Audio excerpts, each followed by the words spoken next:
Ah, George, how are we doing today? How are we doing? Excellent. How are you? Excellent. What?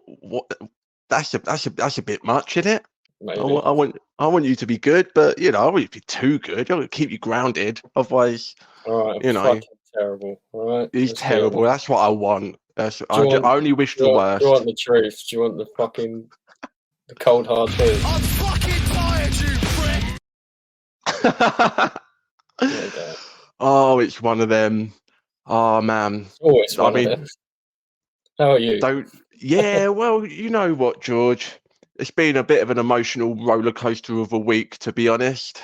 Oh, that's it. And you know why. You know, Deadpool and Wolverine, Fantastic Four. Madam Web only made $6 million at the box office. And you didn't get to go out and see it. And I haven't seen it, no, but maybe I wanted to save myself one more emotional gut punch this week. So that's fine. Welcome to the Poproast podcast, everyone. As I said, we got some fun stuff coming up today. Deadpool Wolverine trailer, Fantastic Four casting. Finally, we got some other news. We got Evil Dead, Prey, some trailers. A little bit of something for everyone. Oh, and Argylle. Have a little review of Argylle for everyone. A little bit later than we would have liked, but who's counting? Are you counting, Oh, George? No, cool. If you're not, nobody else is, because you are the man of the means, as it were. So we got some. This is interesting, fun little story coming up top. Evil Dead, because we saw this Evil Dead Rise. Like, was it last year? Or was it the year before? Now it's been a while. last year. Last year we saw Evil Dead Rise. Did okay. It was solid, not great, I think. Yeah. But it made a reasonable amount of money off of the budget. It had very low budget, so it didn't, but I think it made over 100 million off of I think like between like 15 and 25 million dollar budget. So it did pretty good. It was originally going to be a streaming movie as well, I think. So anyway, it's done so good that we're getting a Evil Dead spin-off called or Evil Dead spin-off from Vermin director Sebastian Vanchek. Yeah. I butchered that probably. Have you heard of this Vermin film, George? Sounds like something you would have mentioned. I've heard of it, but I've not seen it yet, so I can't really speak to his prowess as a director. But Right. I mean, always, intrigued by new Evil Dead, anything, Evil Dead, so I'll check it out probably. So I assume you're the same. Oh, and just to clarify, it made 147 million off of a 15 million budget, so that's pretty good. That's a massive markup there. This we're getting my news. It's everyone's news. We're sharing it with you. But this is coming. We're sharing it. We don't take credit. This is coming from the ever reliable comic book movie. Deadline reports that Vermin director Sebastian Vanchek has been enlisted to co-write and helm the untitled project, which is described as a spin-off. Plot details under wraps. Not going to be a sequel to Rise, which did kind of leave itself off for a sequel. But I'm intrigued, George. What do you think? What would you imagine? What would a spin-off for an Evil Dead? Because it's always just a book, a cabin, or a place, and chaos ensues. So how do you spin that off? I don't know, because I mean, I'm pretty sure it was mentioned or hinted at that there were more than a few books or copies of the Necronomicon. Yeah, so, I think they set that up in Rise, right, where they said it's not the same book as the ones that we've seen before, but that does exist as well. So it could potentially be, just one of the other books, the stories of the other books. But if it's another book, sorry, I don't know. Yeah, that's what I mean. If it's just another book, then why is it not just Evil Dead, whatever, instead of So it makes me wonder what this is. I mean, the title. We say this guy's done something called Vermin, which I haven't seen. It sounds, and it sounds like a gnarly ass film, you know. A name that I can't pronounce. It's probably a dark film, because I don't think I could pronounce the name of the director of Where Evil Lurks either. And we all Ragnar. there you go. You nailed it. You've been practicing. So I'm intrigued to see where this goes. And there's nothing else to go on here, but I wanted to talk about it and again, just hypothesize on what a spin-off might look like. Maybe they start filling out this universe. Is Ash still out there in the universe? Does he ever come back? I don't think he will. No, I don't think so either. I think every Evil Dead fan would love to see it, but it's highly unlikely. Yeah, like I said, it could be anything, right? But that could be again, anything. Yeah, right. You know what I want to see, and this is where my brain goes because of the title of the guy's previous movie, Vermin. But I'm like, what if this was some sort of like Evil Dead creature feature, right? So it's not human deadites, but maybe it's, you know, it's bears or rats or, you know, it could, you know, raccoons. I don't know. Evil Dead Raccoons Rise. Who's that? Bring the deers back, like the deer head from Evil Dead 2. Exactly. Maybe instead of in a cabin or in a tower block, we're like out in the wilderness. You know, we could do something like that. And then maybe at the end you could bring in the lead character from Rise if you wanted to do that way, because they're probably going to do a sequel as well. If this film made like, you know, more than 10 times its budget back, that's why they're doing a spin-off. They'll do a sequel, which I don't know if the sequel was confirmed, but there was definitely talks. Yeah. So that's going to be good. We're excited, everyone. If you've got any thoughts of what what you might like an Evil Dead spin-off to look like, drop it in the comments. We won't steal your ideas, but maybe they will. Maybe it's good. Maybe we'll all benefit because we're sharing news, we're sharing ideas. We're a socialist society here at the Poproast podcast. Happy days. Indeed. Moving on. So in a similar realm of, you know, old school horror action franchises coming back, low budget, you know, new cast, we're getting another Prey movie. Did you see Prey, George? No, I did not. You didn't see Prey? Oh man, it's pretty good. Sorry. It's pretty good. I would say. I think you could. It's on. It should be on Disney. It's on Disney Plus, I think, because it was a. I think it was a Hulu. It was right. It went straight to Hulu, which is owned by Disney. So you'll find it on D Plus if you want to try and navigate your way to getting a free trial or something, or pay. I would say it's worth the $6 or $7.99 to watch Prey. I think it's pretty good. I think, and I don't know where I stand on this, and this is going to be sacrilegious. By the way, R.I.P. Carl Weathers. Before I say this, yeah, we haven't. But I could. No, we haven't. But R.I.P. Absolutely legend of the game. You know, fantastic. But I would see how you could make an argument that Prey is as good as the original Predator. Bold. It captures the feel. You know, it's got that gnarly tone. There's no gloss to it. I mean, there's one scene with like a questionable CGI bear, but it's effective nonetheless, and the effects in that do, you know, move the story along in a significant way. Right. Amber Midthunder, who starred in that, it did leave it open for a sequel. So anyway, the director Dan Trachtenberg, who also did, I want to say 10 Cloverfield Lane. Oh, right. So he's working on this sequel to Prey. It's going to be called Badlands, and all we know at the moment is it's going to be set in the future, George. In the future, we're getting Predator in the future. So maybe we've got our own like shoulder cannons going on. Maybe if it's still in the same universe, in the same continuity, which all of them seem to be, even the Shane Black Predators movie, which was not good, and that left some questionable cliffhangers. But Yeah. we've got predator technology. The government have been working with this predator technology, and now a predator is going to come back in the future.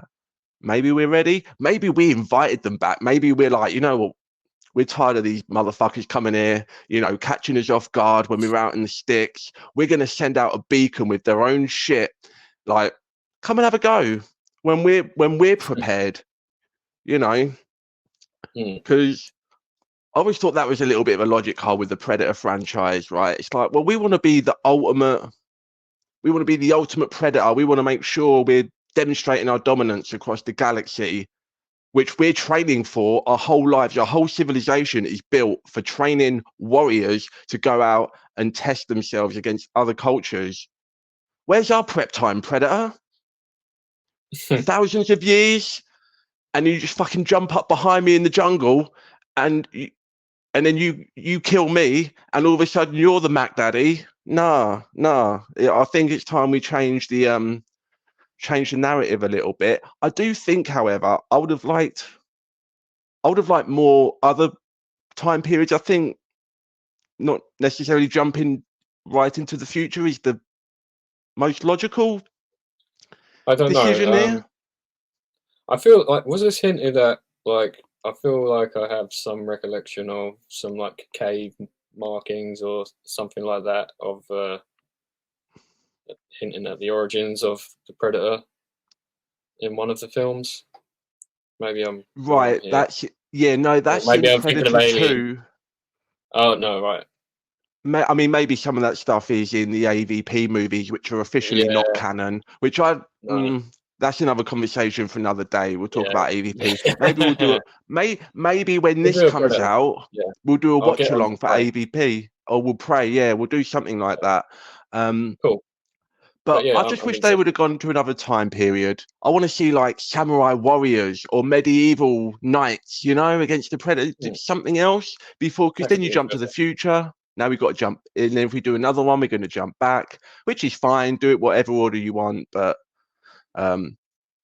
despite all that, I'm excited. I'm excited to see what this is going to look like. Hopefully it gets a theatrical release, because Prey absolutely should have had a theatrical release, and it didn't. And it would have killed it. The word of mouth on that was pretty strong. Yeah. So that's fine. All well and good. Let's get some trailers, George. Some stuff where we can actually see what we're getting, or at least one of us might be able to see what we're getting, because you didn't watch this first trailer, and it's fine. No, I decided against it because I was quite intrigued, and I was just like, I don't want to know anything more about this other than what I read in this article you sent me. Yeah, because the only reason you would need to know anything about a movie like this is if you were having to like talk about it, or, you know, analyze it, or kind of have a discussion in some form or capacity. But you don't need to do that, so it's all right.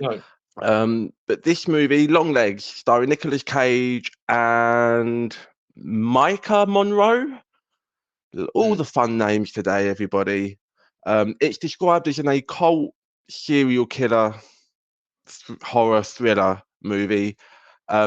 This trailer, you wouldn't know, but it's pretty good. It's really good. This trailer gives you absolutely nothing. It's just a lot of really unsettling shots. It's really, the way it's shot is very interesting. It's very slow. It's very just weird and unnerving and a little bit abstract. Not too dissimilar from some other trailers for Nicolas Cage movies that we've talked about on this show in the past few months. And not all of those films have come out to the greatest reviews. I'm looking at you, Dream Scenario. But this trailer gives you nothing. We know it's a cult. We know there's a serial killer. Nicolas Cage is probably the serial killer. Michael Monroe is the cop who's tracking him down. And it seems like there's going to be some kind of angle or twist to this, some kind of supernatural element. It looks as well like Nicolas Cage is playing an albino. Am I saying? I don't know. I think he's just got grey hair from the screenshots I've seen. It just looks like he's got very long hair. But yeah. I have read that and other people have speculated that, but maybe he's just fucking Maybe old. he's out there. You know, maybe if you're a really young person and you've got the albino pigmentation going on, and you're just sick of life, maybe you could just like sneak into a residential home and not worry about it. But who knows? Maybe. We'll find out. I'm excited to find out. We're excited about everything today, everybody. I got to mention Osgood Perkins is directing it, who's the son of Anthony Perkins, who is Norman Bates, Psycho.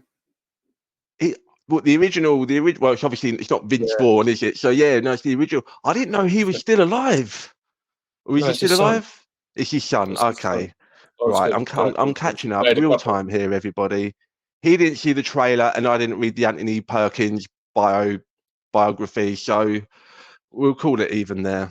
You don't need to read the biography. You just read the fucking article that you sent me. I'm skimming. I'm trying to be a good on-camera presence as well. It's a tough battle here, George. It's tough. Anyway, speaking of tough battles, Super Bowl weekend, ball game, football, etc., etc. Helmets abound. Taylor Swift is here. We're all loving it. Nothing weird to say about that at all. And we're just here for the movie trailers. I know when the Super Bowl is, and it makes me seem cool to some people. They're like, "Oh, what are you up to tonight, Dean?" I'm like, "Oh, well, I'm just gonna chill out at home. I've got to stay up late because I'm gonna watch the Super Bowl." They're like, "Oh, I didn't know you was a sports fan." I'm like, yes, I am. Moving on. First trailer, Quiet Place. Oh, sorry. Look, my football days are well behind me. Okay, it's a young man's game. It is indeed. Fuck that. And I am a young man. I just don't feel like it right now. Okay, so a Quiet Place. We're talking about spin-offs with Evil Dead. We're getting a Quiet Place Day One is what we're called. I don't know why I did Day One. That is actually the title, and now it just makes me seem like just Day One. So so did you watch this one, right? Yeah, I did watch this one. And you've seen the other two, presumably? Yes. No. I've seen the first one. Okay, that's fine. That's fine. Yeah. You're not missing anything really with the second one. It's basically more of the same of the first one. Yeah, I think we spoke about maybe not on here, but yeah. Well, yeah, I had the distinct displeasure of Quiet Place Part 2, which was my first movie back in a theatre after the Pandaroonie. So, and the only reason I went to see that was because I thought the first one was fine, but I was just like, everyone raved about that like theatrical experience. I want to go in there. Turns out it's the same as watching any other movie. You just can't eat your popcorn. So that's always fun. You just, the whole time, which I guess is the point of it. Anyway, this trailer, I don't think we're going to need to worry about that, George, because this looks very action heavy. This is the origin, the prequel, showing how they all arrive on Earth, which we do get a little bit of a glimpse of that in the first one. No, in the second one, sorry. But this time we're getting it from the perspective of Lupita Nyong'o from Us. She's been in Black Panther, rising star. She was in Star Wars. I mean, she was in Alien, but she was in Star Wars. Would have liked to see more of that character instead of all the other characters that we didn't want to see and ruin. But moving on. Jaimin Honsu is in this. He's also in Quiet Place 2. So that leads me to believe that, he's like a connective piece there. So, and we are getting Quiet Place 3. So this is probably going to segue into that, I would imagine. It's a good trailer. It's a little bit of like, it's almost like the opposite of the Longlegs trailer. It's a very sort of generic you know, just like alien invasion, first day kind of trailer. We've seen this stuff a million times. You know, like a War of the Worlds or a Cloverfield or any of those sort of movies. This does kind of look the same. However, Lupita Nyong'o is captivating. She's got eyes like stars or something. That she's great. So I'll go and see this for her, and I hope it's good. Djimon Hounsou's always great, except for maybe in Rebel Moon, where it's like somebody just poked him with a stick and woke him up, and he just started acting and didn't really know what was going on. This isn't being directed by John Krasinski, by the way. So it'd be fun to get a fresh take on this. Where is the name of this director? I do not have the name of this director, George. Why do I not have the name of this director? And damn it.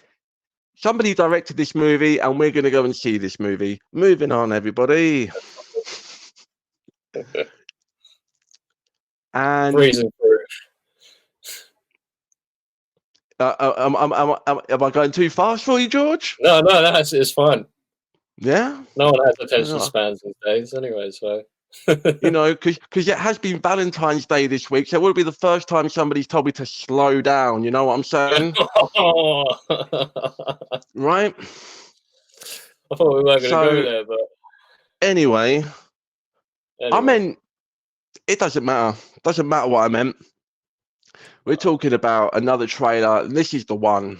This is the one we was all waiting for. This is, as of now, the most viewed trailer of all time. I don't know if I always buy those numbers when they say statistics like that, because can we really be sure? Because you know, you can watch these trailers on YouTube, Facebook, Instagram, Twitter, X, TikTok, whatever, and I think, you know, in 24 hours, this is really the most viewed movie trailer of all time. Okay, fine. See that statistic. What's the number?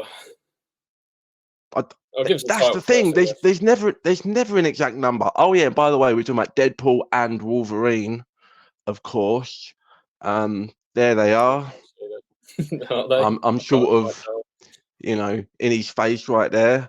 You seen the Deadpool movies, George? They do it for you, not? Yeah. No, they do. I have a fond memory of flying to, where was I going? It was somewhere. Dominican Republic, that was it. And there was an Dominican. old. Is that a joke? Is this a bit? No, I went there. Okay, we'll talk about that after. But go on. All-inclusive holiday I've ever been on. Only sun holiday I've been on. It was alright. But yeah, there was like some old Cockney gentleman who was trying to navigate the in-flight entertainment, and he was like, "Have you seen this one? Is it any good?" And I was like, he's like Spider-Man, is it? I was like, yeah, kind of like Spider-Man.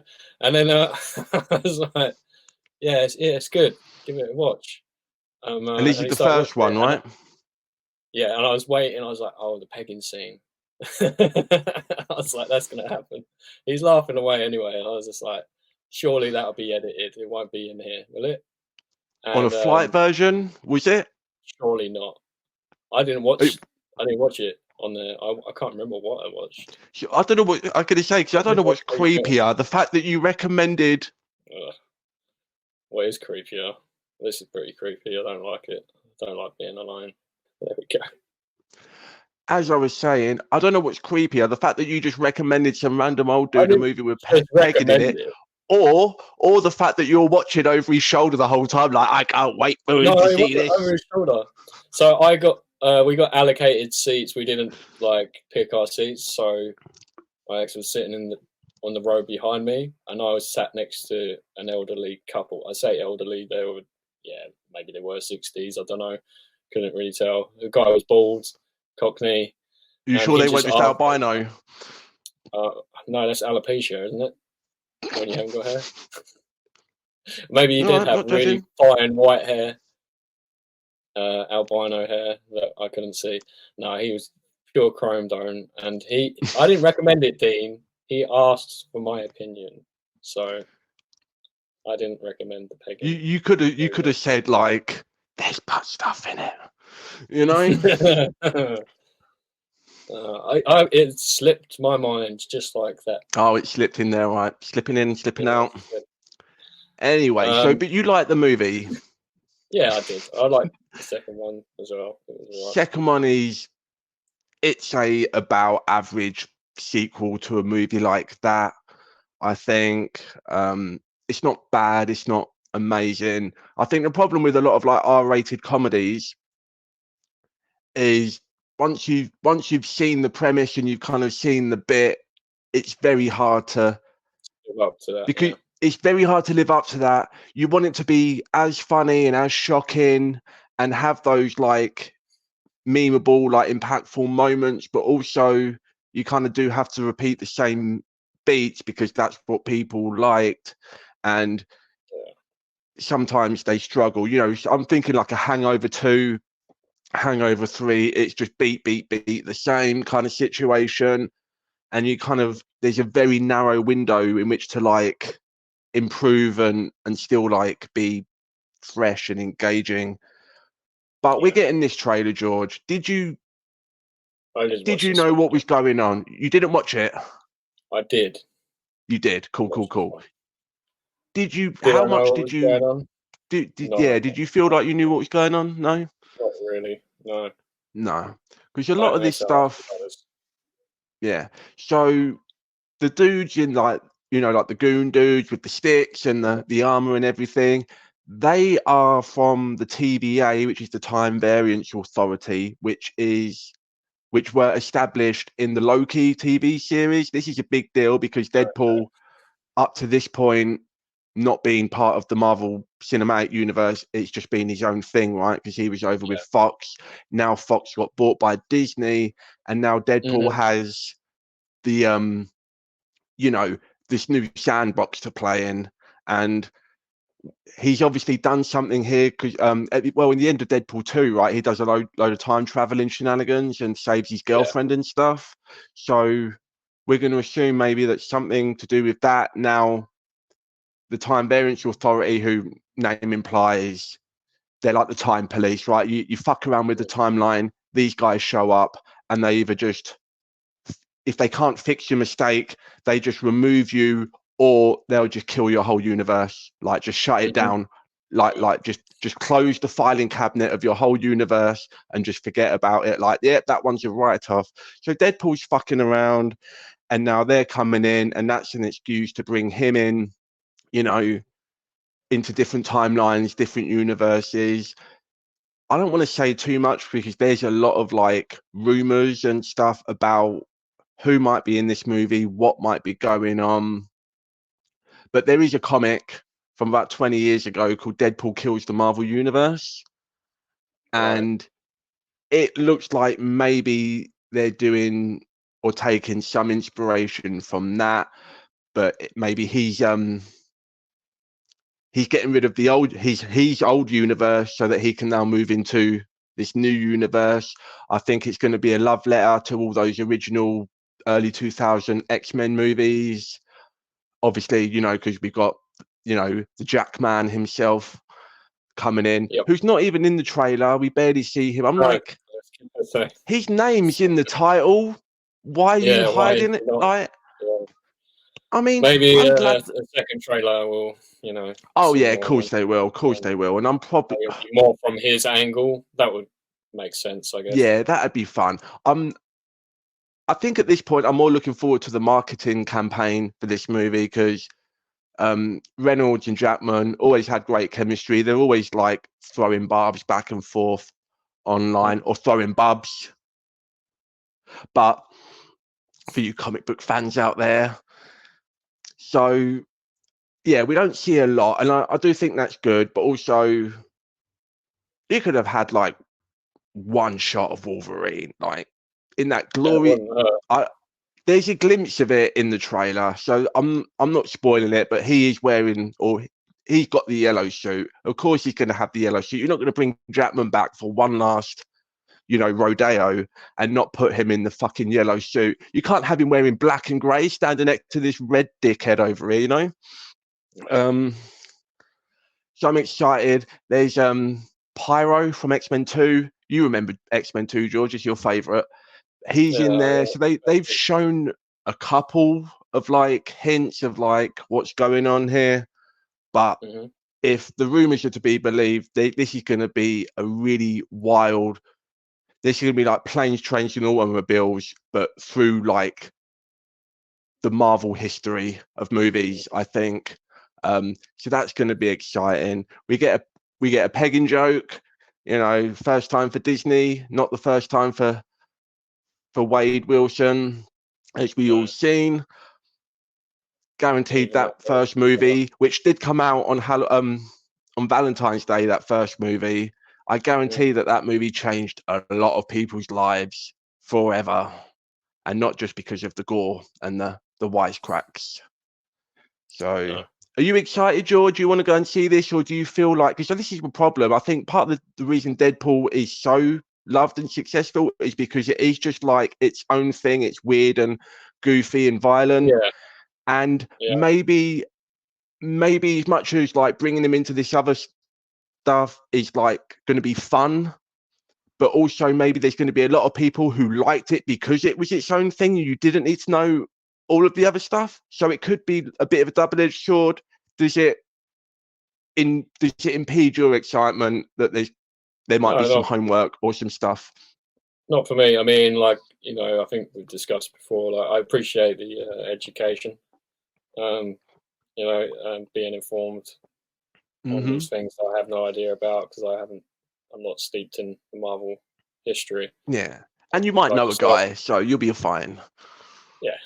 So, but for other people, I can understand why they wouldn't, But your average moviegoer who has seen the other Deadpool films or any of the, or even just the first one, like, I'm sure, like, this will pique their interest, and I think I'm pretty sure it will do all right, So I think it's going to do good. It's the only Marvel movie coming out this year, which is a fairly big deal. This is the first time we've had one Marvel movie in a year.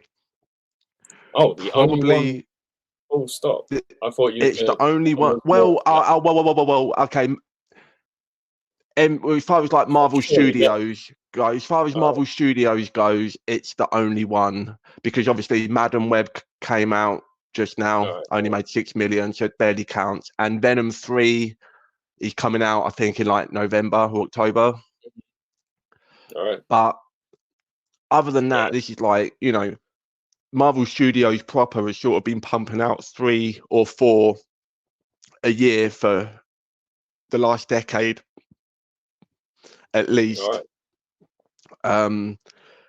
So there's only one. I do think, I think maybe there's going to be such a fine line between like, like sending up all that classic, all those other movies, and then also just people feeling like, is this just like member berries, nostalgia porn kind of situation? And even if you're making fun of that, you're still doing it to make fun of it. So it's like, is that a bit of a crutch? So hopefully it's good. I think it's going to be good. Like I said, at this point, I'm just more excited for the marketing because I don't think it's not going to shock or surprise, even if there are cameos and stuff. It'll be one of those movies where it's fun and like really fun to watch in a theater when everyone's reacting to it, but probably not going to go back and watch it at home by myself. Same with the last Spider-Man movie, absolutely top tier experience in the cinema, but afterwards, just like, no, this is just empty, just like empty panto kind of situation. And it's a fine movie. It's not horrible, but it is what it is. So moving on. Now, this has been a long time coming, George. This has been a long time coming. Because I won't throw you under the bus, I said, I believe on our first or second episode, that we might get an announcement of this any day now. And then there were strikes and strikes and strikes and strikes. And the studios hopefully are paying everyone doing everything they're supposed to be doing. I don't need to tell you again. You listened, not to the strikers, but to the Poproast podcast. So we got here eventually, George. The Fantastic Four, they're coming in. Right. They are coming. We've got the full casting announcement, which basically we've all known, maybe not you, but it's generally been known for the last couple of months who this cast is going to be. It's just been a poorly kept secret, which I think maybe is why they decided to announce this a little bit weirdly on Valentine's Day. It's not like... I wish I'd saved that image. Yeah, have you got the image? You ain't got the image. It's fine. You all know what the Fantastic Four look like. It's fine. I'll put it in. You'll put it in now. So there you go. Happy days right now. So yeah, Valentine's Day, it's like, well, I guess they're a family. They love each other, right? So a little bit, I don't want to have to make this joke, but it is a little bit of a stretch, right? There's another one for you comic book fans. So the cast, by the way, we've got Pedro Pascal, Reed Richards. We have Vanessa Kirby, Sue Storm, or maybe Sue Richards. You know, we'll see how that goes. We've got, I'm going to ruin another name now. We've got Eben Moss Bacharach as Ben Grimm, the Thing. And then we've got Joseph Quinn, who you might remember as Eddie Munson in the latest season of Stranger Things, if you saw that. Oh, right, yeah. He was the metalhead kid, name, right? Yeah, the only name that I know. Yeah. The kid that played Master of Puppets on the guitar. Yeah. I'm glad you mentioned that. Here's a fun thing as a guitar player. So I don't remember the exact dates, but when Stranger Things season 4 is set, is literally like less than a month after Master of Puppets came out. Right. So for that kid 86. to play that song note for note perfectly with no internet, because back in those days, there was no book probably for at least like a few years until an album became like a classic album. Then maybe you would release like an official guitar book. No internet, no tab, nothing. Perfect. Absolutely perfect. Magic is Magic Munson. That's what they call him. Some people might call it a plot hole. We call it talent here on the Poproast podcast, because I know people who have been playing for 20 years and they still can't play Master of Puppets. I'm not naming names, but I absolutely cannot play Master of Puppets. Maybe I will. Maybe I'll set myself a goal. You know what? Second and third riff.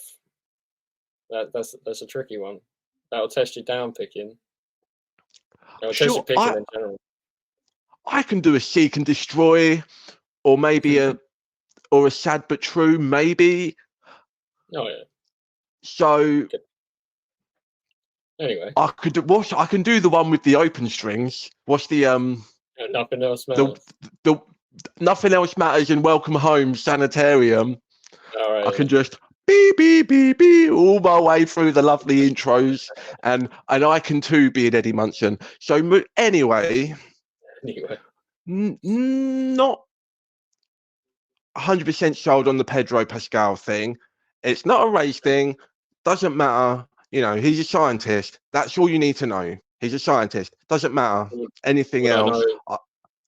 Pedro Pascal, he played Joel in the Last of Us TV show. He's the Mandalorian in the Star Wars show, The Mandalorian. He's in Game of Thrones. He was in Game of Thrones. He's popular. He's a popular man at the moment. He's a hot ticket, which is part of the reason that gives me cause for concern, because it does feel a little bit like insincere. It's just like, well, this dude is like really hot right now. People are calling him Daddy Pascal and stuff. And I think Marvel will probably hoping for some of that Daddy Reed, you know, hoping for some of that energy in the fans to kind of carry over. He looks the part. He's a fantastic actor. I can see it. I just I recognize him. You know? Yeah. And Vanessa Kirby was in Napoleon. She was Napoleon's wife. I mean, I say the word wife loosely because she was cooking pretty hard, and I don't mean in the kitchen, you know what I'm saying? So that's fine. Eben Moss Bacharach was in The Bear, which I haven't watched, but it's a TV show that people have really been raving about the last couple of years. And he's the first actual Jewish actor to be playing Ben Grimm, who is traditionally Jewish in the comics.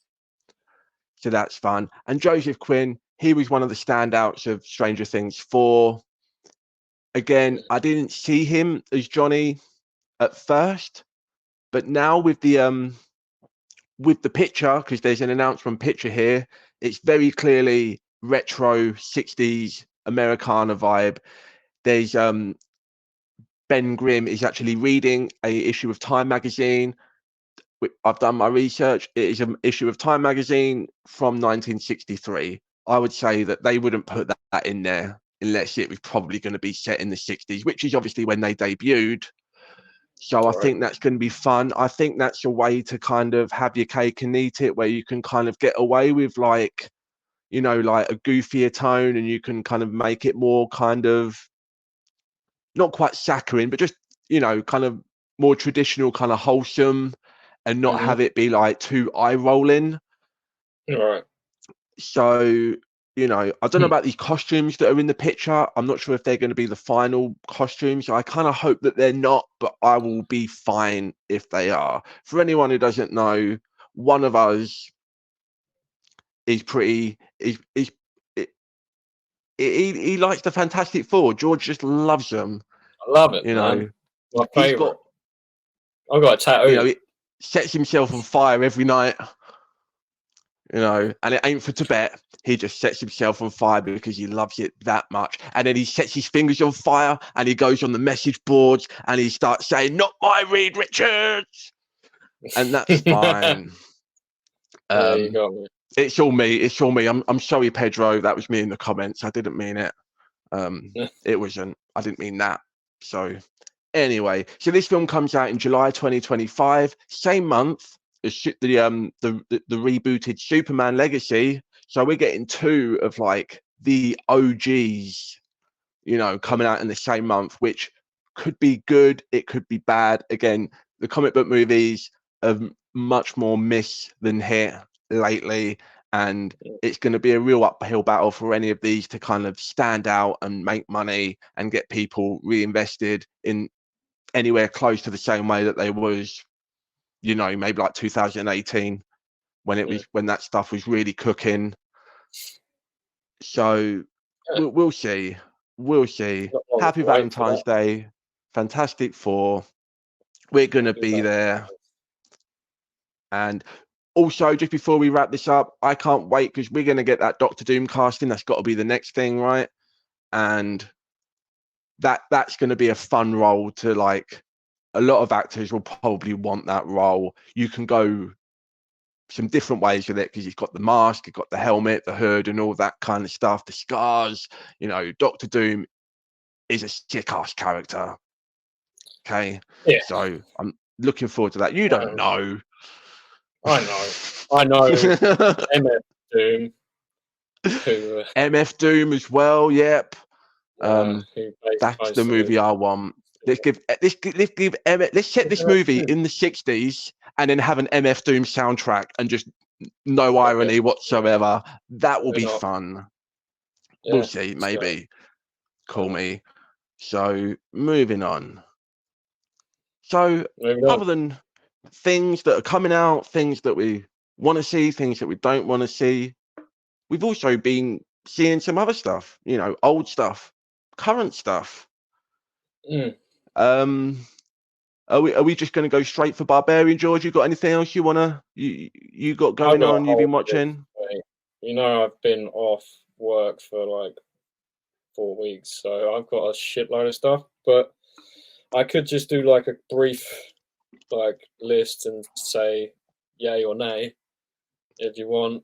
Give the people give the people a few of these items off your list. Recommend them or don't recommend them. and then we'll talk a little bit about Barbarian. You've not seen X or Pearl yet, have you? Nope. Right, Ty West. He's got another one coming out, Maxine, this year.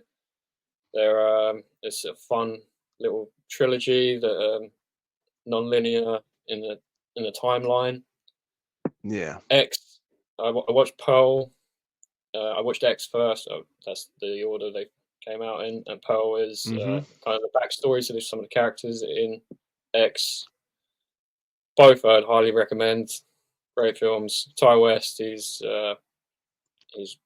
been about for a minute now. He made House of the Devil back in, I want to say 2009, 2010, maybe around that sort of time. Might be wrong on that, but that's worth a watch as well. He's one to look out for, definitely. So yeah, highly recommend those. I watched Black Phone. Highly recommend that. I've heard good things about that. Creepy film, super creepy. Is it about a phone or like a? Is it a fun situation? There is a phone in it. I'll say that much. That's it. Okay, because when I hear the title of this movie, and I think I might have said this before, either to you or on the show, because the lines are blurred. Everyone, we live the podcast. We are the podcast, right? So, in the movie Forgetting Sarah Marshall, the titular Sarah Marshall is an actress in that movie, and one of the ongoing jokes of that movie is that she's in a really bad horror thriller movie about killer phones that kill people when you answer them, right? So then I hear like Black Phone, I'm like, this is just like, this has been predicted, it's just coming full circle. It's like somebody's taken that literally, right. But apparently this is really good. So I'd highly recommend it. I'll get there. I'll get to it. Where can I watch that, George? Black Phone, is that Prime Shudder? That was watched on YouTube movies, but YouTube movies. Okay. Yeah. All right. I'll pay. I'll pay. Don't worry. Right. It's Valentine's Day. Yeah. I can pay. Don't worry about it. So there's three. For dinner. Yeah. Cool. 3 solid recommendations. Here's some old stuff. I'll breeze through these. Right, The Night Evelyn Came Out of the Grave. If you have Prime and you want to check out the Arrow video, cult movie channel, worth it. I'd say for at least a week free trial. You can find a lot of these old Italian giallos if that's your flavour. Probably not, but yeah, if you want a couple, here's a couple. The Night Evelyn Came Out of the Grave. The Iguana with the Tongue of Fire. These are a couple I've just had on the list. I kind of like some of these 70s like Italian giallo. They're basically just murder mysteries, whodunit sort of things. These have some primo dubbing, and The Night Evelyn Came Out of the Grave is actually just subbed. But yeah, Arrow Video, they do a lot of great like cult titles, horror and exploitation, and that channel is definitely worth, like I say, at least the free trial. Another film I found on there, newer, 2016. This one hit me out of nowhere. The Untamed. I think I mentioned it before. Yeah, I think a couple of these you have been passed by. Yeah. Oh my God! This one was just. I don't want to say too much about it. I'm just going to say I recommend it. It's pretty out there. It's not for the squeamish, not for the faint of heart. Faint of heart, or how do I put it? How can I put it? If you like your eyeballs, be careful, I think is what he's trying to say.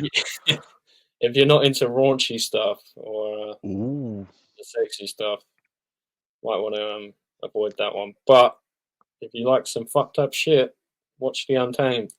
Moving on, I watched Killers of the Flower Moon. I don't know, I think I might have spoken about my theatrical experience with that, watching it.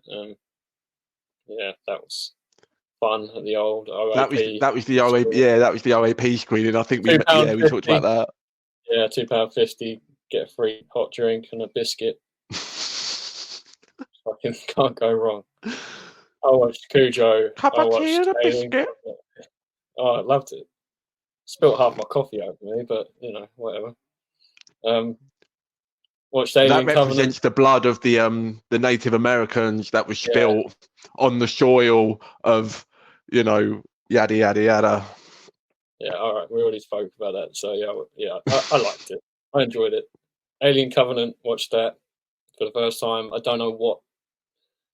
I think after Prometheus, I was a bit soured, and then I wasn't like in a rush to watch it. But after watching Covenant, I enjoyed it. So It's yeah, fine. it was all right. They very clearly went back to sort of Alien basics, and it does have a little bit of that, overly produced studio gloss, to it. But there's some good ideas in it. I haven't seen it for a little while. I think Michael Fassbender's character is probably one of the more interesting things about that.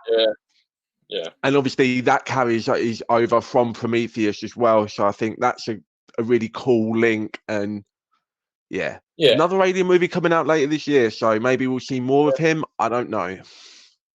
We've got the series coming out as well. Right. And a series. But yeah. And then a few oldies. One Flew Over the Cuckoo's Nest is a classic, which one of my faves. I read the book. Yeah, I read the book and then I watched the film. Early Danny DeVito, early Christopher Lloyd, obviously Nicholson, Pete Nicholson,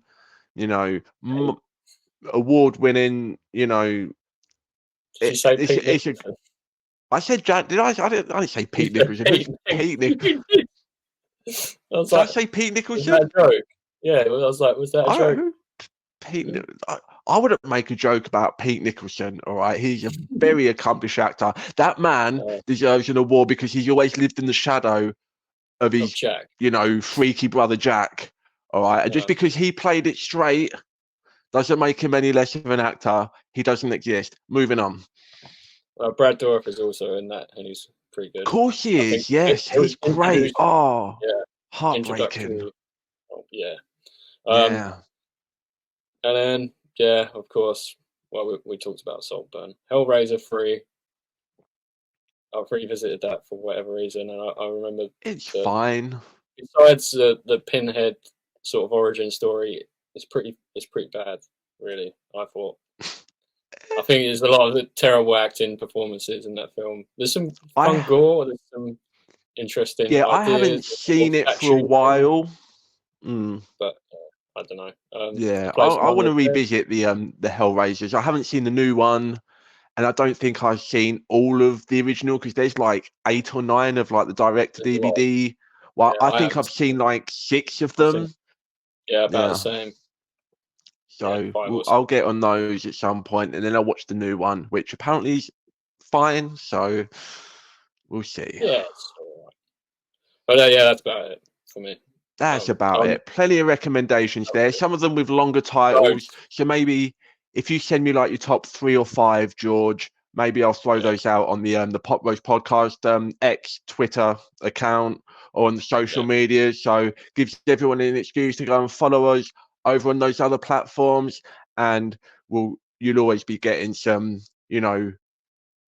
unexpected goodness coming from George. So he won't do you wrong. He might put you off your dinner, but it'll be worth it, and not just because of the movie taste, it's fine. No. Moving on. Are we moving on?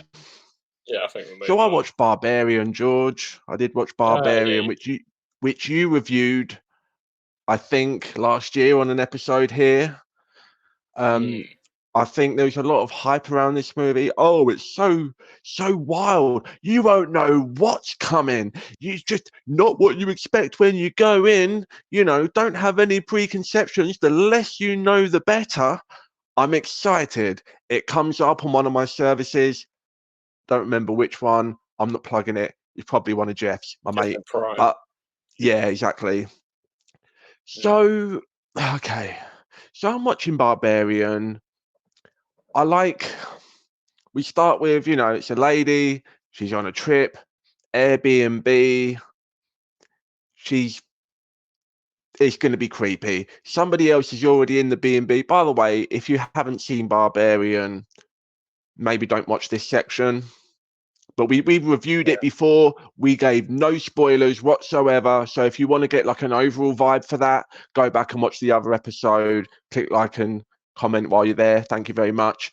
So spoilers for Barbarian. Okay, so we get in the house, and who's in the house? It's Bill Skarsgård, creepy actor extraordinaire. Everyone loves him. He's one of the new hot things in horror. You know, he's Pennywise. He's in Nosferatu that's coming out. All of this stuff. And he's already in the house. She's booked this house to stay at. And I'm like, well, everyone told me that this movie is not what you think it's going to be. So I know Bill Skarsgård's completely fucking fine. I know he's a good bloke. Just, it's obvious because he's always the creepy bloke and everything else. So if we're subverting expectations here, I know he's a good guy, and I know that he's probably, you know, going to get taken out at some point in this movie for effect. And you know, and it's not going to be Bill Skarsgård that is the issue here. He's doing everything great. He's really understanding. He gets it. You know, in this day and age, you're a woman. You do not want to stay with this guy or any guy that you don't know. She doesn't want to drink the wine. She doesn't want to, you know, do anything. He's like, look, I get it. It's a fucked up situation. I'm a dude. This is creepy. You can stay here. I'm going to open the wine in front of you. He's the best. Bill Skarsgård. Introduce him to your mum, okay? So we get rid of Bill Skarsgård. He's not in the situation anymore. He's not the issue. It's this creepy monster lady, and then bang, smash cut. We're with Justin Long, singing in his motor, singing in his car.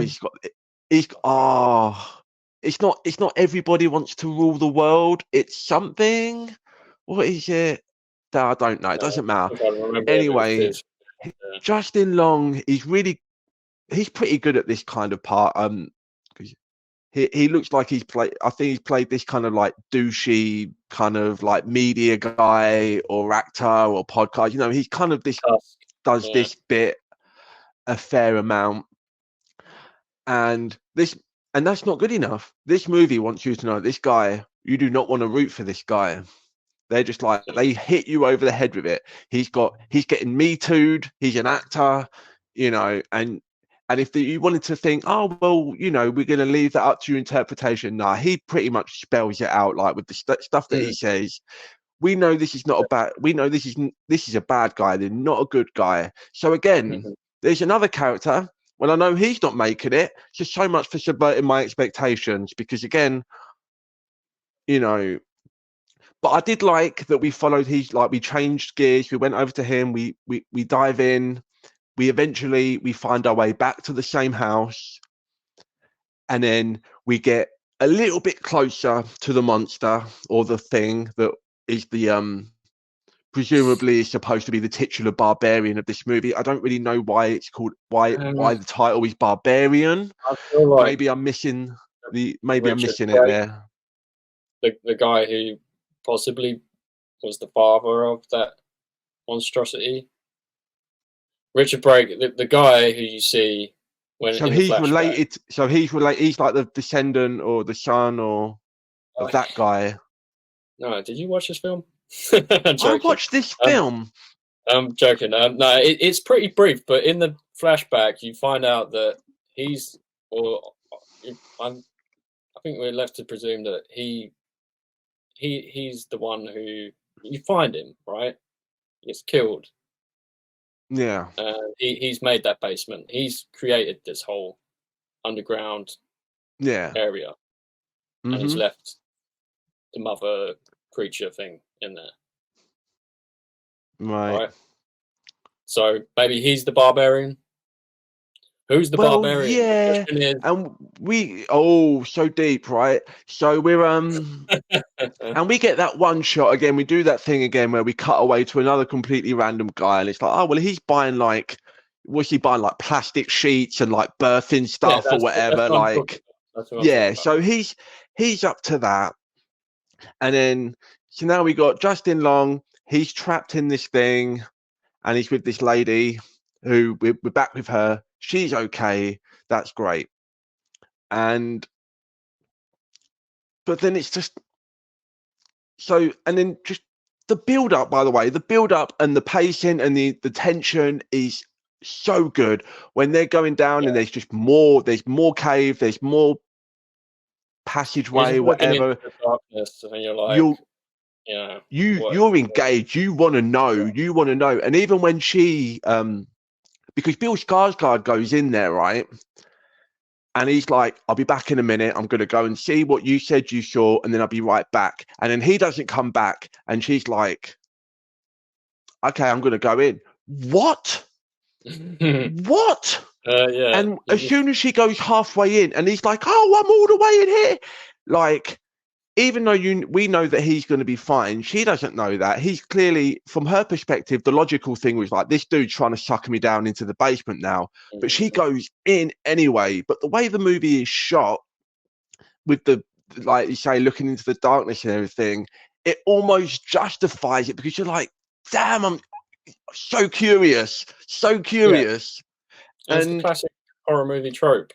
So, but it's done well. Yeah.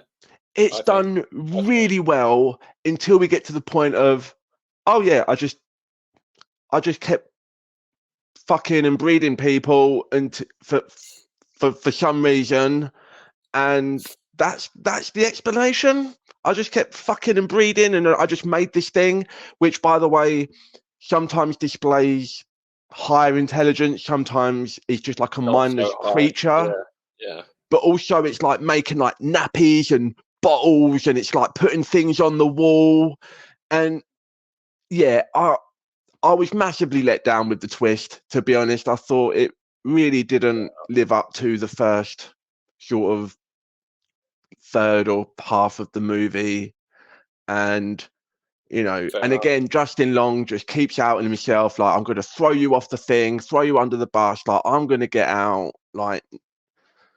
And then it kind of just, like, she survives because she lands on him, and then we just peter out. I would give this like a 3 out of 5 homemade milk bottles if I was.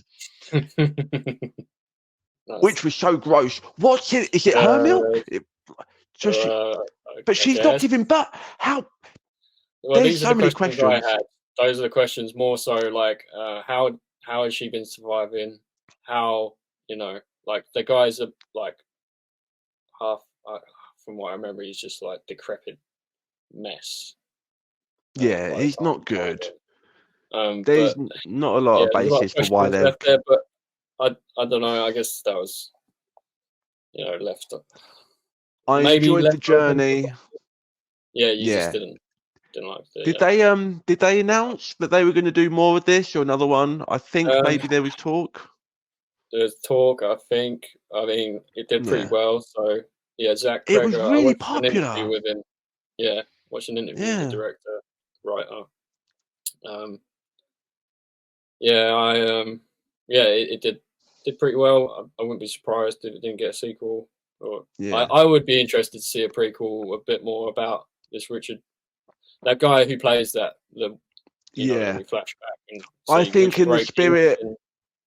I think in the spirit of the first one, I think you do it as a sequel, and then you do the flashbacks, kind of like what they did in the first one. But you go more into that stuff.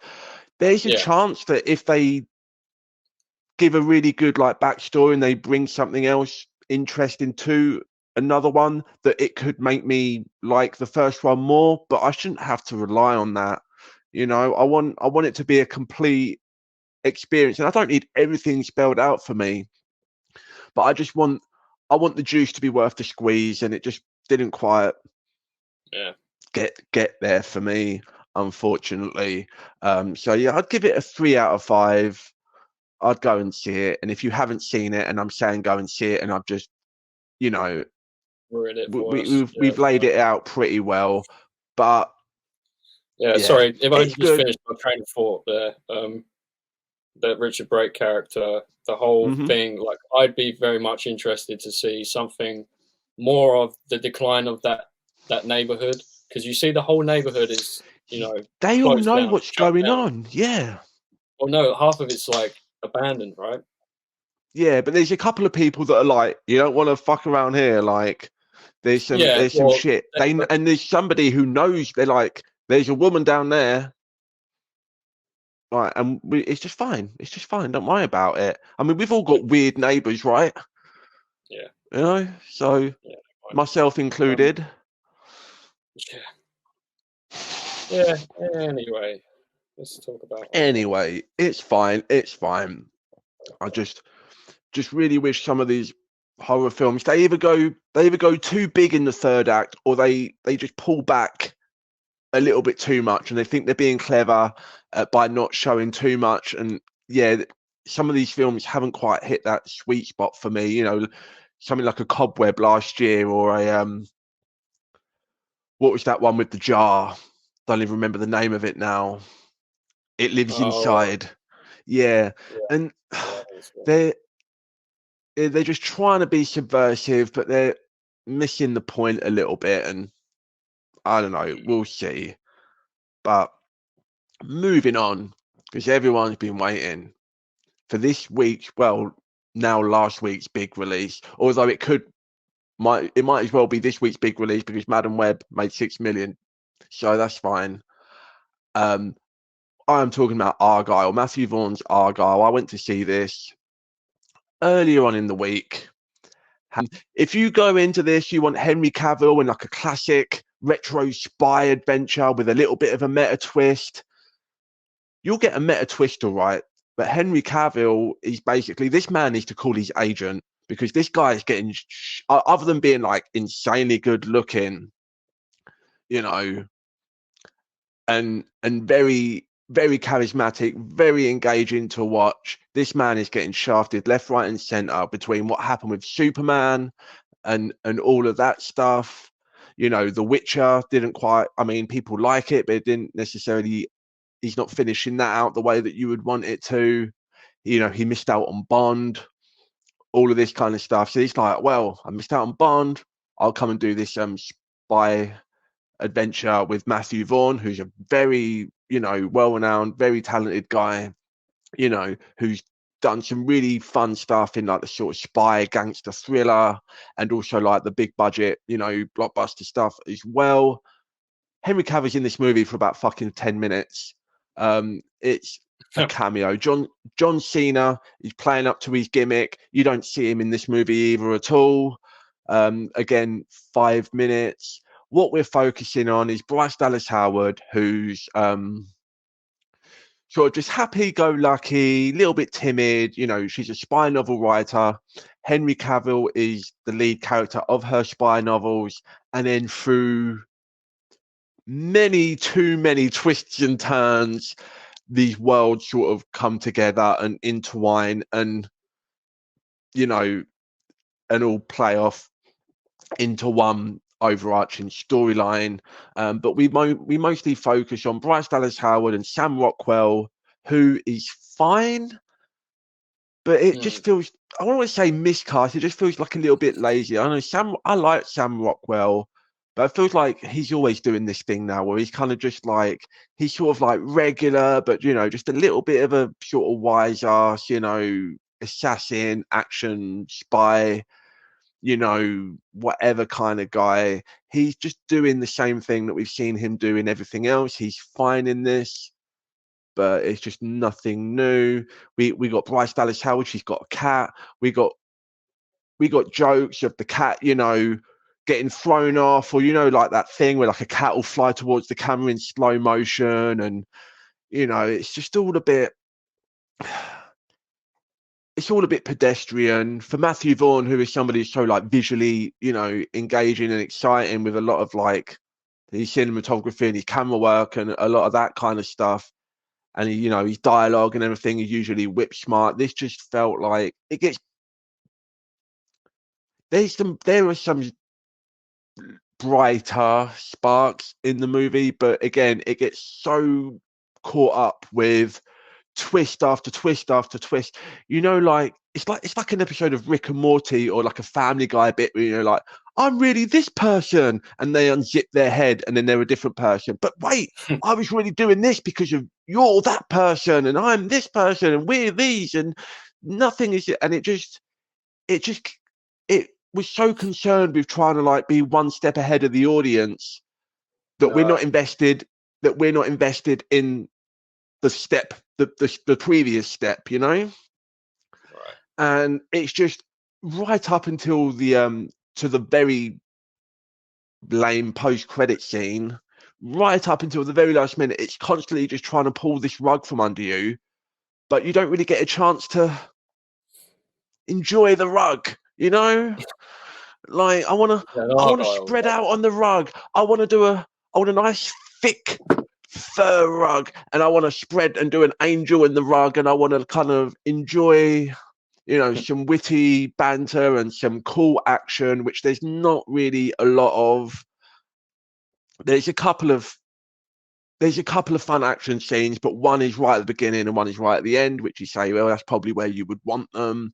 But again, in between there, we're tripping over ourselves so consistently that we're not getting invested in the characters.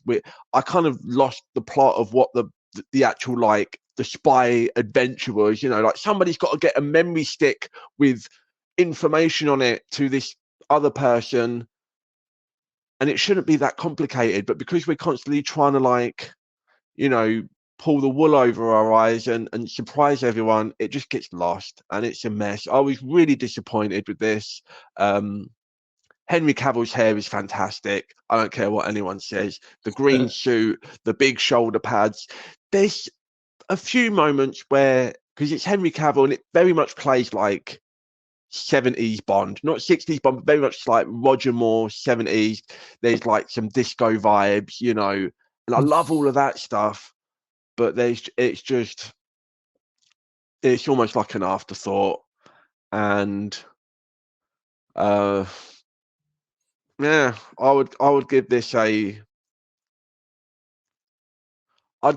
a 1.8 or 2. Bryce Dallas Howard is fine. She's really endearing, and there's a couple of like she gets to do a couple of things that are like, you know, not what you would normally see her do. She gets one ridiculous moment at the end, which I did like, and it was a callback to something that they set up early on in the movie. But by the time, and it was a good callback, but by the time we got to it, I'd forgotten that it was a callback because it was just so loopy-loo on the way to get to that point that I just forgotten what the story was supposed to be. And I would have liked Bryce Dallas Howard, you know, as like a writer who gets sucked into a spy world. I would have liked a Henry Cavill spy movie. But this is like both of those, but also like 5 other things that I didn't really want or need. So yeah, 2 out of 5 for this, unfortunately. I don't know if you was excited to see this, George, or... I saw the trailer and I actually was kind of. Me too. I was into it. It looked cool.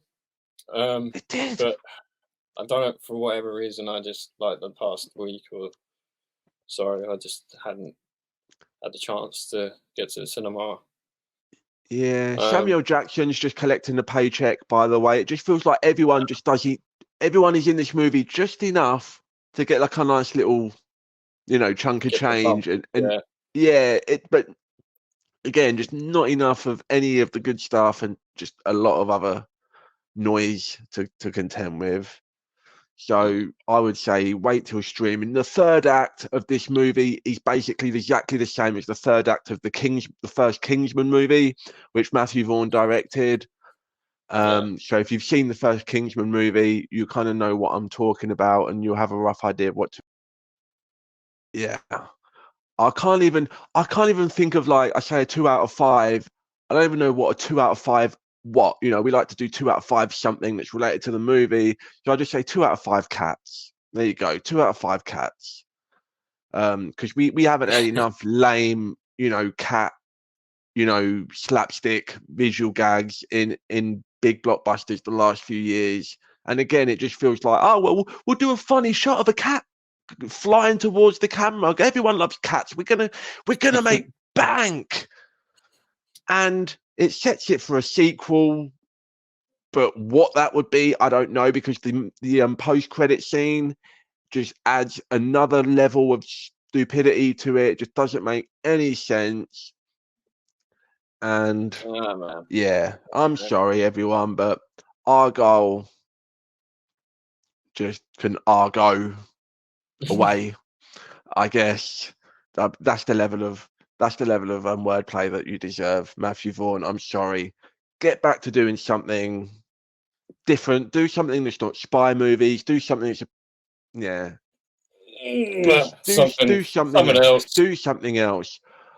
I mean, I have an inkling that he's probably going to be doing a big superhero movie for DC.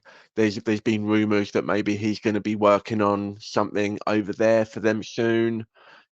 Maybe like a Supergirl, which is coming, or the Authority, which he would be a really good fit for the Authority, which is a lesser known DC property that they're adapting, and that's a very much like an over the top R-rated kind of, espionage, but sort of, superhero-y thing as well. And as much as I just said I want him to get away from that, I think this movie made so little money that he's probably going to need to do one of those bigger movies to kind of, it's like a one for them, one for you situation. And when the one for you doesn't really work, you kind of need to build that cred up again by playing the game again, Yeah. So we'll see. Is there anything else we want to talk about before we get out, George? Is that everything? Pretty much. I had a little pop quiz. Yeah, because we did one last time, and then obviously we had Dan on, so I think it's time. Oh snap! All right, I'm ready. Do I need a whiteboard? It's only me. I don't need a whiteboard. I'm good to go. No, probably not. Bring it on. Yeah. So I've tried to keep it in theme with some of the stuff we've been talking about this evening.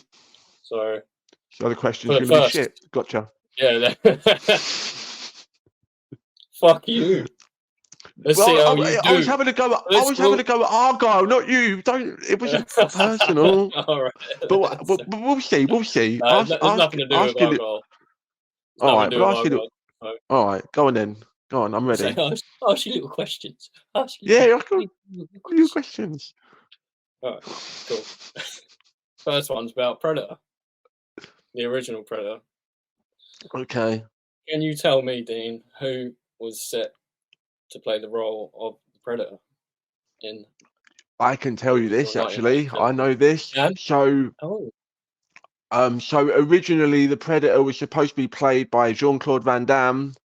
Well done. And they filmed, I do believe that they filmed for a couple of weeks at least. There is some, if you look on the internet, you can find some original, because the Predator itself was going to look different. It was more like a bug kind of creature, I think, like a weird, like a less humanoid, like big eyes, more like a traditional sort of alien looking thing. And the reason he didn't, I know it's something stupid, I'm not sure what it was it, I mean, let's call it what it was. He probably didn't want to play he didn't want to have his face hidden away playing second fiddle to another rising action star, because you know how they are about their egos. So I think it was probably that, but maybe it was something stupid like, did he say like the suit smelled bad or something?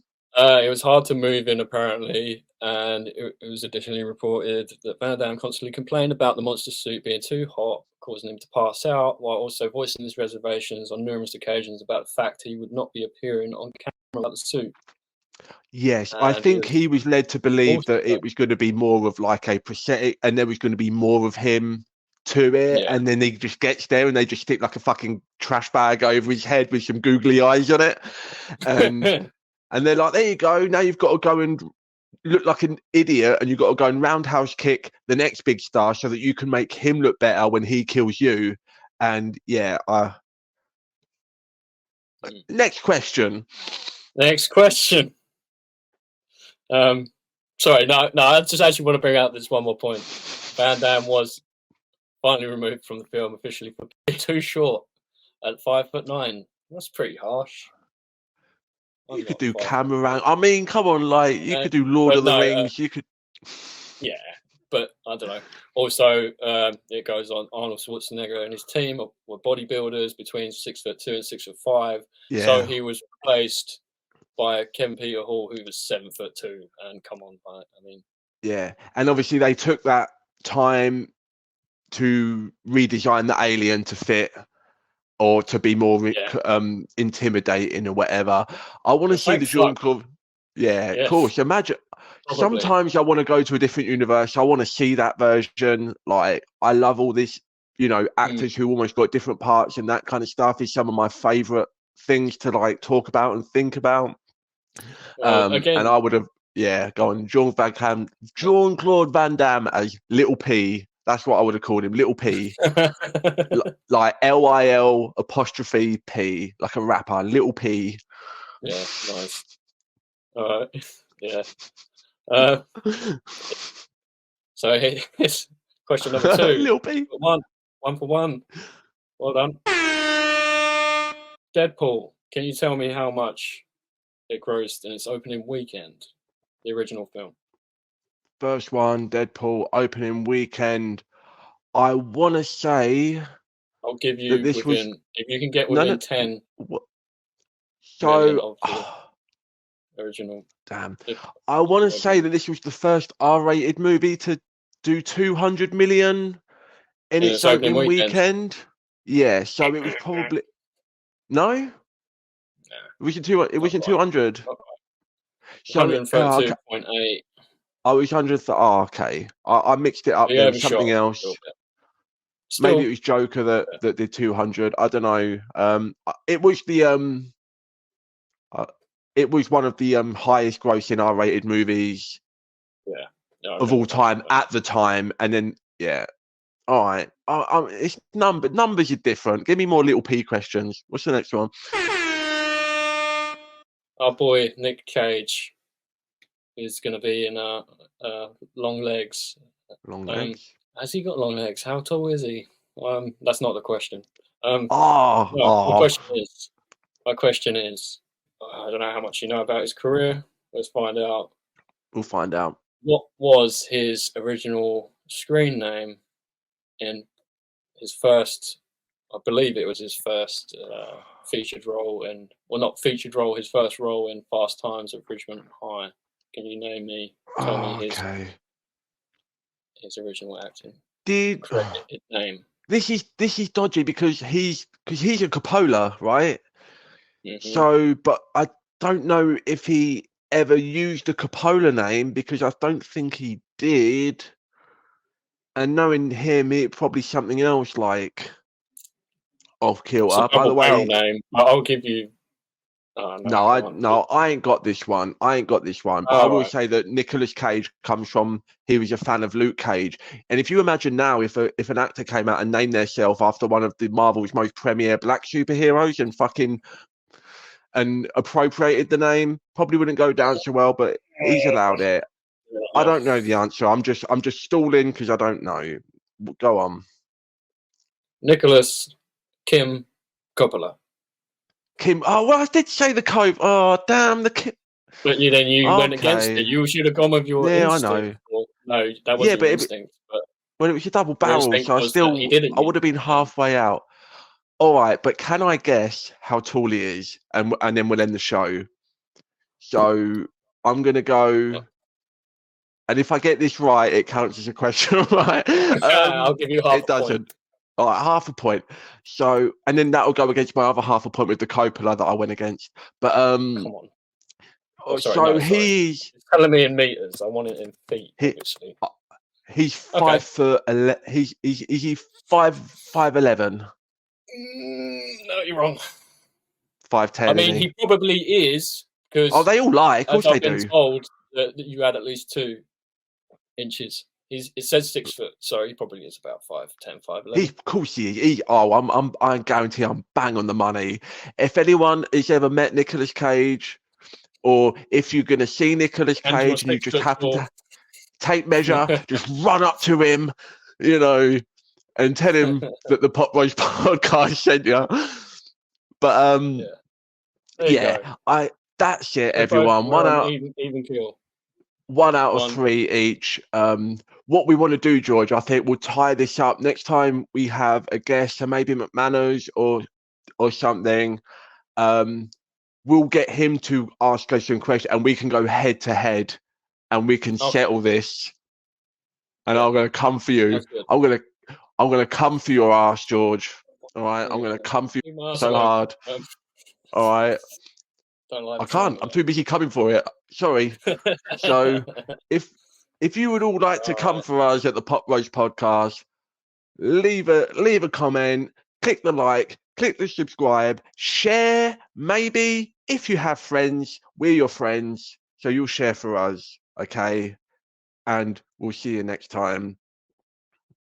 Anything else? No. That's it. See ya. Clap. Bye. Peace.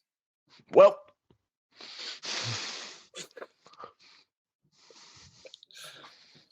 Bye.